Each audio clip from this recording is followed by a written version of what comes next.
Gender equality is something we all talk about, but how often do we act on it? Stereotypes surround us, in media, at home, and with our friends. Let me show you what I mean. Apat na babae, nasa edad 15 hanggang 49, ang nakararanas nito batay sa 2017 National Demographic and Health Survey ng PSA. Maging sa mga balita, masasalamin yan gaya nga sa mainit na usapin ngayon kina Keith Thompson at Ana Halandoni. Pero bukod sa pisikal na pang-aabuso, alam niyo ba na may mas malalim na sugat na iniiwan ng karahasan? Ito ang battered woman syndrome. Ayon kay Dr. Joanne, sino mang nakararanas ng paulit-ulit na pang-aabuso mula sa karelasyon o intimate partner ay maaaring magkaroon nito. Sounds familiar? It's time to demand stories that reflect everyone's strengths, regardless of gender.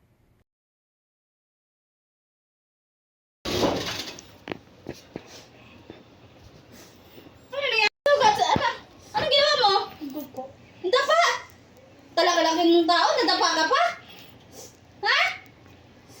Ano yan? Ano gagawin natin dyan? Ha?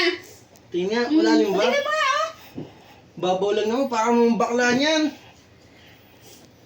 Ikaw may iiyak. Kalalaki mong tao. Iiyak-iyak ka? Laki-laki mo eh. Ganyan lang ba ang ano mo? Kunting dapa lang, iiyak ka na agad. Di mo ba kayang inuhin yung sarili mo para tumayo ka? Dapat di umiiyak mga lalaki. This is how stereotypes are taught at home.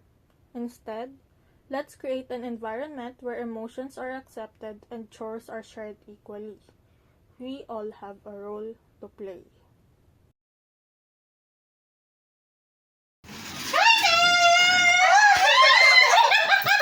Ano ba ni Chico? Ay, Skipper. Oh. Ang pogi ni Kuya mo. Yung excited.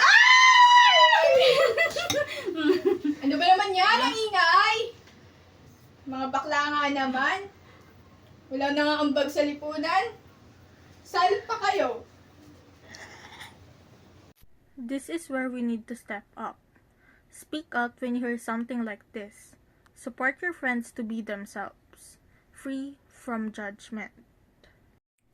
Gender equality isn't just an idea, it's a choice. Every small action matters. Let's challenge stereotypes, support fairness, and create a world where everyone can thrive. Are you with me?